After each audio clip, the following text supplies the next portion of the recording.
نبی فرما دیجئے کہ اللہ یکتا ہے. احد کا مطلب اکیلا نہیں، واحد نہیں، یکتا، یونیک،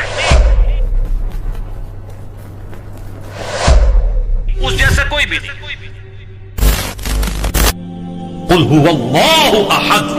اے نبی تم فرماؤ، اعلان کر دو، وہ اللہ، وہ یکتا ہے، اکیلا نہیں، یونیک، جس کی کوئی ایگزامپل. اکیلے تو اور بھی بہت ہیں. محمد رسول اللہ بھی تو اکیلے ہی ہیں نا، ایک ہی ہے نا جن کو امام کائنات بنایا گیا ہے. مقام شفاعت ایک ہی بندے کو دیا گیا نا، اکیلے تو وہ بھی ہیں. ٹھیک ہے، حضرت عیسیٰ علیہ السلام اکیلے ہی ہیں نا. حضرت آدم علیہ السلام بغیر باپ اور ماں سے پیدا ہونے والے اکیلے ہی ہیں نا.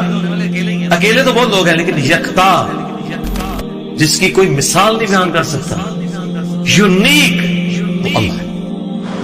اللہ الصمد، وہ بے نیاز. یہ تو ہم اس کا بالمفہوم ترجمہ کرتے ہیں. اصل اس کا ترجمہ یہ کہ سب کا پشت پناہ وہ ہے، سب کے پیچھے وہ ہے، سب کا سہارا وہ ہے، اس کا سہارا کوئی نہیں ہے. سمد عربی میں اس چٹان کو کہا کرتے تھے جو جنگ میں دشمن سے بچنے کے لیے پیچھے پہاڑ لیا جاتا تھا تاکہ پیچھے سے حملہ نہ ہو. اس پہاڑ کے لیے بھی سمد کا لفظ استعمال ہوتا. اللہ الصمد، اللہ بے نیاز.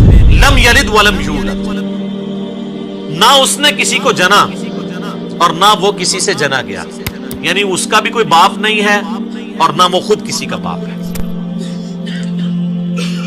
اللہ تعالی جو ہے وہ ہمیشہ سے. اس پہ میرا یوٹیوب پہ کلپ بھی ہے، Who created God؟ اللہ کو کس نے پیدا کیا. تو اس میں نے ٹیکنیکلی میتھمیٹیکلی اس چیز کو ڈسکس کیا کہ اگر for the sake of argument یہ مان لیا جائے کہ ہر چیز کا کوئی خالق ہے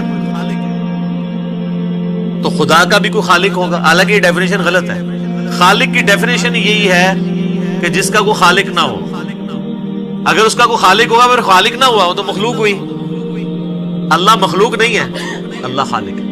تو میں نے اس میں ٹیکنیکلی بتایا تھا کہ اگر for the sake of argument یہ بات مان لی جائے کہ اگر کسی ہر چیز کا کوئی کریٹر ہے تو اللہ کا کوئی کریٹر ہوگا، تو پھر جو اللہ کا کریٹر ہے اس کا بھی کوئی کریٹر ہوگا، اور پھر جو وہ کریٹر ہے اس کا بھی کوئی کریٹر ہوگا. تو کیا یہ ایکویشن کہیں پہ رک سکتی ہے؟ تو یہ تو ساری فالس سٹیٹمنٹ ہو جائے گی. جبکہ دوسری طرف ریالٹی ہے کہ ہم موجود ہیں، مخلوق ہے. یہ ایک حقیقت ہے. اس حقیقت کو ریورس کرنے کے لیے اگر یہ مانا جائے کہ ہمارا کوئی کریٹر، اس کا بھی کوئی کریٹر، اس کا بھی کوئی کریٹر، تو دوسری طرف تو آپ حقیقت تک پہنچ ہی نہیں سکتے. انفینٹ ہے. تا وقت کہ آپ کسی ایک کو ایسا نہ مان لیں کہ جس کا کوئی کریٹر نہ ہو، جہاں سے سب سٹارٹ ہوئے ہوں، تو سر وہی تو ہے لم یلد ولم یولد. میتھمیٹیکلی یہ سٹیٹمنٹ اسی وقت درست ہوگی جب کسی ایک کو ایسا ماننا پڑے کہ اس کا ورنہ تو ایشو رکے گی نہیں. اسی لیے بخاری میں حدیث ہے کہ رسول اللہ صلی اللہ علیہ وسلم نے فرمایا، تم میں سے کسی کے پاس شیطان آتا ہے اور تمہارے دل میں پہلے تو یہ سوال پیدا کرتا ہے کہ فلاں چیز کس نے پیدا کی، فلاں چیز کس نے پیدا کی، اور آخر میں بات یہاں تک پہنچاتا ہے کہ خود تمہارے رب کو کس نے پیدا کیا. جب کسی شخص کو شیطان ایسا وسوسہ ڈالے تو اسے اللہ سے پناہ مانگنی چاہیے، شیطانی خیال کو چھوڑ دے. صحیح بخاری حدیث نمبر 3276. ٹیکنیکلی اسپیکنگ وہی بات کی ہے کہ اس کا تو کریٹر ہو نہیں سکتا. میتھمیٹیکلی یہ سٹیٹمنٹ رانگ ہو جائے گی. وَلَمْ يَكُنْ لَهُ كُفُوًا أَحَدٌ، اور اللہ تعالیٰ کی ٹکر کا کوئی بھی نہیں ہے، کوئی اس کے برابری کا نہیں ہے. یہ وہ ٹیسٹ ہے چوتھا جس پہ کوئی دنیا کا بندہ، کوئی کائنات کے بڑا سا بڑا انسان بھی پورا نہیں اتر سکتا کہ اس کی ٹکر کا کوئی ہو، اس کی برابری کا کوئی ہو. کوئی کتنا بھی بڑا ہو مخلوق ہوگا. مخلوق ہے تو اس کے ساتھ نیند جڑی بھی ہوگی، مخلوق ہے تو اس کے ساتھ کھانے پینے کا محتاج ہوگا، مخلوق ہے تو وہ پیشاب کا محتاج ہوگا، اور سب سے بڑی محتاجی کہ اسے موت آ جائے گی، اور اللہ کو موت نہیں آتی، وہ الحی القیوم۔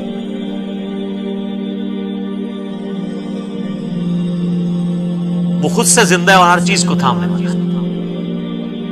تو یہ سورہ اخلاص یونیک سورت ہے اس اعتبار سے، اسی لیے اسے کہا جاتا ہے ٹچ سٹون آف تھیالوجی، توحید کی کسوٹی ہے کہ اللہ یکتا ہے، وہ بے نیاز ہے، سب اس پہ ڈیپینڈنٹ ہے، وہ کسی پہ ڈیپینڈنٹ نہیں، اور نہ وہ کسی سے جنا گیا نہ اس نے کسی کو جنا، اور اس کے ٹکر کا اس کی ہمسری کا کوئی نہیں۔ اللہ اکبر۔